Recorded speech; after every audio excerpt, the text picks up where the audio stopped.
Escuchemos con mucha atención la palabra de Dios.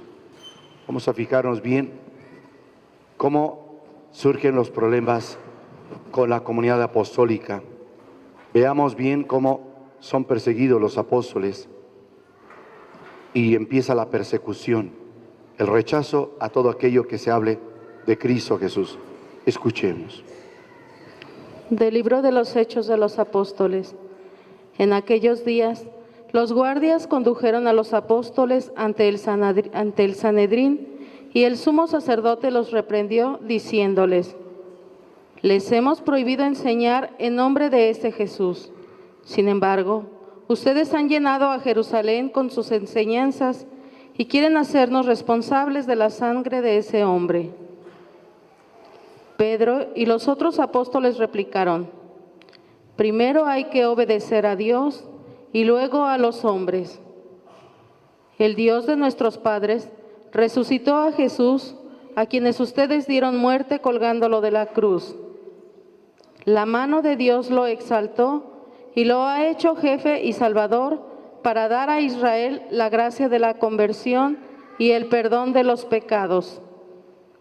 Nosotros somos testigos de todo esto, y también lo es el Espíritu Santo que Dios ha dado a los que lo obedecen. Esta respuesta los exasperó y decidieron matarlos. Palabra de Dios. Te alabamos, Señor. Haz la prueba y verás qué bueno es el Señor. Aleluya. Cantamos todos. Haz la prueba y verás qué bueno es el Señor. Aleluya.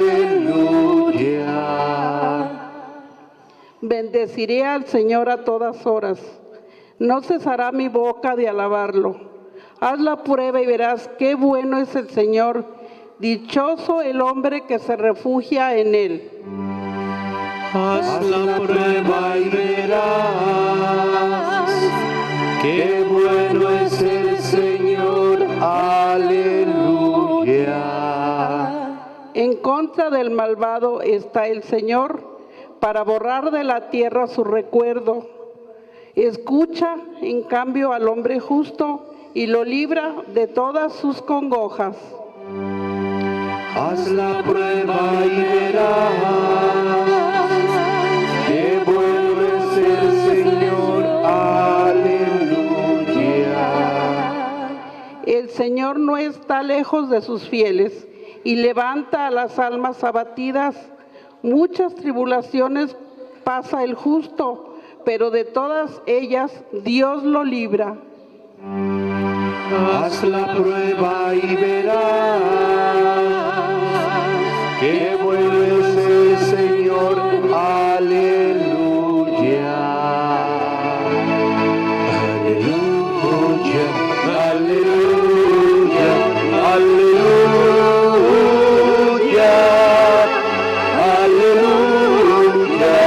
Aleluya. Aleluya. Tomás, tú crees porque me has visto. Dichosos los que creen sin haberme visto, dice el Señor. Aleluya, aleluya, aleluya, aleluya, aleluya, aleluya.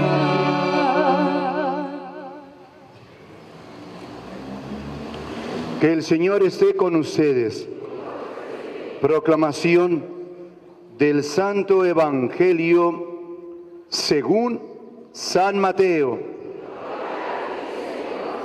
En aquel tiempo, Jesús llegó a su tierra y se puso a enseñar a la gente en la sinagoga, de tal forma que todos estaban asombrados y se preguntaban: ¿de dónde ha sacado esa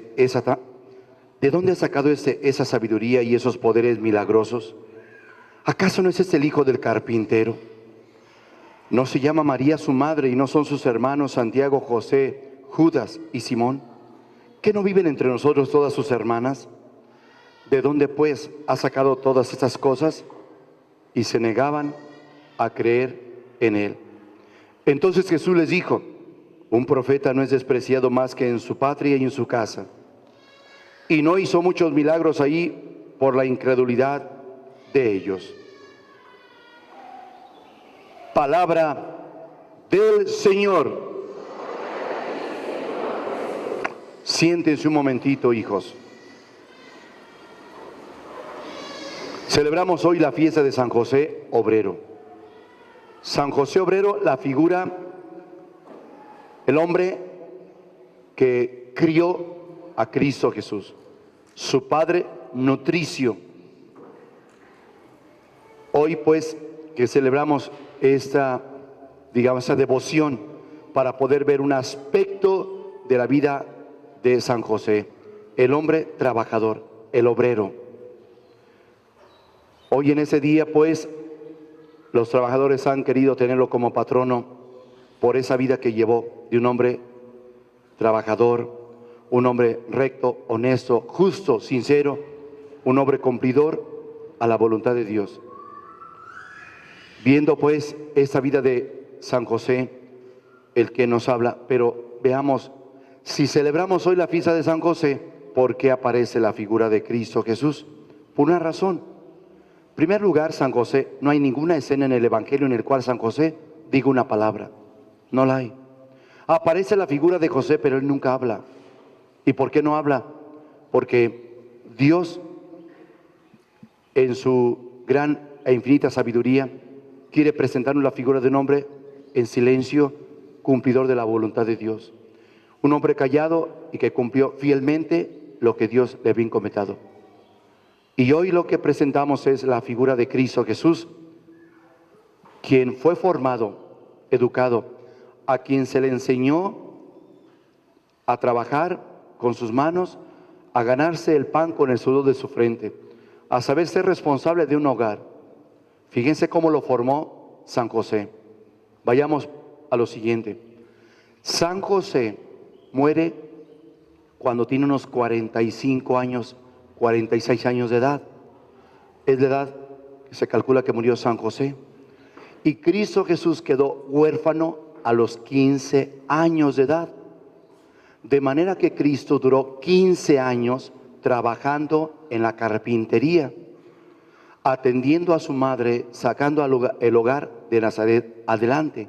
Entonces, él se hizo responsable de la Virgen María. ¿Quién lo formó para ser un hombre que se sacrifica, un hombre que tiene que hacerse responsable, un hombre hecho y derecho? José. Esa es la figura de José. Por eso hoy que celebramos a San José es resaltar su figura y es ver ante todo el hombre, padre de familia, callado, pero responsable, cumplidor de sus propios deberes. Y su deber fue educar a Cristo Jesús, enseñarlo a trabajar y a ser un hombre hecho y derecho. Y así fue. Son 15 años en la carpintería. A la edad de 15 años, empezó a trabajar solo, porque San José murió y tenía que sostener el hogar, los dos solos en Nazaret. ¿Qué hacía un artesano? Un artesano no ganaba mucho dinero. Había trabajo, había dinero. No hay trabajo, no hay dinero. ¿Quién me va a pagar? Pues, gano de lo que yo puedo vender, de lo que me encargan. Habíamos dicho en alguna ocasión que San Ambrosio, por allá que vivió por el año del 300 y tantos, San Ambrosio afirmaba en sus escritos que él con sus propios ojos vio un arado, le constaba a él, vio un arado hecho por las manos del Maestro, de Cristo Jesús. Quien le enseñó a hacer eso fue el mismo San José. Y si dice San Ambrosio que la tradición decía que ese arado fue hecho por las manos del Maestro, entonces significa que alguien le enseñó a trabajar y que sí trabajó en la carpintería. Y fue eso. ¿De dónde más se mantenían? De lo que habían aprendido. Por eso es el papel de San José, el hombre obrero, el hombre trabajador y responsable que cumplió con su deber, su vocación de ser padre, criar a Cristo, educarlo, formarlo y enseñarlo a ser un hombre responsable. Por eso, lo que hemos escuchado en el Evangelio es precisamente las opiniones de Cristo Jesús. Esto que él escucha, lo escucha en la sinagoga de Nazaret, porque él vivió en Nazaret, nació en Belén y se crió en Nazaret. Creció en Nazaret y la gente, cuando él llegó, la gente ya había escuchado lo que se hablaba de Cristo Jesús, que hacía milagros, que reunía multitudes y multitudes, que eran multitudes los que lo seguían. Y entonces las curaciones que hacía, sus predicaciones, y anunciaba el reino de los cielos. Cuando llega a Nazaret, la gente, sus vecinos, sus parientes y demás empiezan a observarlo. Va a la sinagoga y es donde empieza a hablar. Esa escena es después de que ha predicado en la sinagoga y empiezan a decir: ¿de dónde le viene esa sabiduría a este hombre? ¿De dónde el poder de hacer milagros? ¿Qué no es el hijo del carpintero? ¿Qué no se llama su madre María? Y luego entonces aquí vive su familia, sus hermanas, sus hermanos. Cuando dice estas palabras de dónde le viene la sabiduría, entiendan bien que esas expresiones son despectivas, ¿sí? No son halagadoras. Es cuestionarse de dónde nos viene a enseñar eso. Si lo conocemos, sabemos quién es. Entonces la gente que estaba opinando esas cosas está hablando de Cristo, de lo que han escuchado de Él, pero no lo aceptan. No aceptan a Cristo Jesús. No creen que Él es el Mesías. Se preguntan y se preguntan, pero ¿qué creen? Lo más tonto es no buscar la respuesta. Tanto que estuvieron cuestionando. ¿Y por qué no se preguntaban? Si te estás haciendo la pregunta de ¿qué no es el hijo del carpintero? Sí, es un hombre, perfecto. ¿De dónde le viene el poder de hacer milagros? ¿Por qué hace milagros? Porque es más que un hombre. Él es hombre y es Dios. Es el Mesías. Es el enviado por Dios, el ungido por Dios, el que estaban esperando, el que hablaron los profetas. ¿Por qué no respondían eso? Solamente preguntarse, pero nunca responderse. ¿Por qué no investigas? Investiga y pregúntate quién es Él.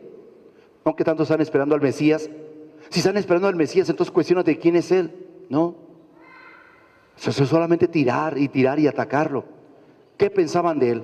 Pues yo lo conocí, es un artesano, igual que su padre el carpintero, su madre María. Pues vean la casita donde viven. Y ahora que viene a hacer milagros y que nos dice que eso, si eran pobres como muchas familias en Nazaret eran pobres, ¿de acuerdo? Y ellos empezaron a cuestionar todo eso y él callado. Pero es importante que resaltemos que había alguien también en la sinagoga, era su madre, la Virgen María. Es seguro que estaba allí, aunque no aparece, San Mateo no la nombra, pero es seguro que estaba la Virgen María. Estaba la Virgen María ahí porque todos los sábados se reunían en la sinagoga todo el pueblo, todos. Y es seguro que estaba ahí en la sinagoga. Y todo eso lo escuchó. ¿Qué no es este el hijo del carpintero? ¿De dónde vienen tantos milagros? El poder para hacer milagros. ¿De dónde viene tanta sabiduría? Si conocimos quién era su familia y sabemos de dónde viene y cómo se creó todo. Sí, se creó un ambiente pobre, pero muy trabajador y muy responsable y muy fiel y muy honesto. Se crió, lo educó una madre temerosa de Dios, una madre que nunca conoció el pecado, una madre amorosa, una madre que siempre se la acompañó en su caminar y lo fue preparando para la misión. ¿Cuál misión? La entrega en el sacrificio en la cruz. Y se lo informó la Virgen María, porque la Virgen María sabía lo que el ángel Gabriel le había dicho. Los dos cumplieron su deber y más ella. Por eso escuchó todo. ¿Y qué sintió en su corazón? Tristeza.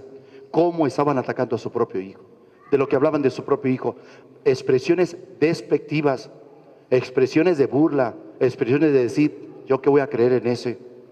Era el rechazo hacia Cristo Jesús. Miren, y él callado. Como Dios sabía lo que pensaba cada uno de ellos, sabía y escuchaba lo que decían ellos. De todo se daba cuenta. Y al ver la negatividad, que no conocemos a sus hermanos, aquí viven sus hermanos, sus hermanas. Sí, esos hermanos que nombran y esas hermanas eran los parientes cercanos. Y vean lo que dice Cristo. Como en aquel tiempo no existía la palabra primo hermano, entonces todos se decían hermanos, todos los parientes cercanos, hermanos y hermanos. Somos hermanos, sí, somos parientes cercanos, pero no existía la palabra primo hermano hasta después. Entonces sucede que Cristo, al ver su negatividad, su cerrazón, y al no aceptarlo, era un rechazo. ¿Alguien de ustedes ha sentido y vivido la experiencia del rechazo? ¿Cómo se vive el rechazo? ¿Cómo se siente cuando lo rechazan a uno? Cuando no te creen, Cuando no te aceptan, ¿cómo se siente? Y eso sucede en las familias, sucede en los ambientes de trabajo, en los mismos vecinos. Cuando te rechazan, ¿qué? Cuando invitan a los demás, menos te brincan su casa y invitan a los otros a la fiesta, a la boda, pero a ti no te invitaron. ¿Yo qué les he hecho?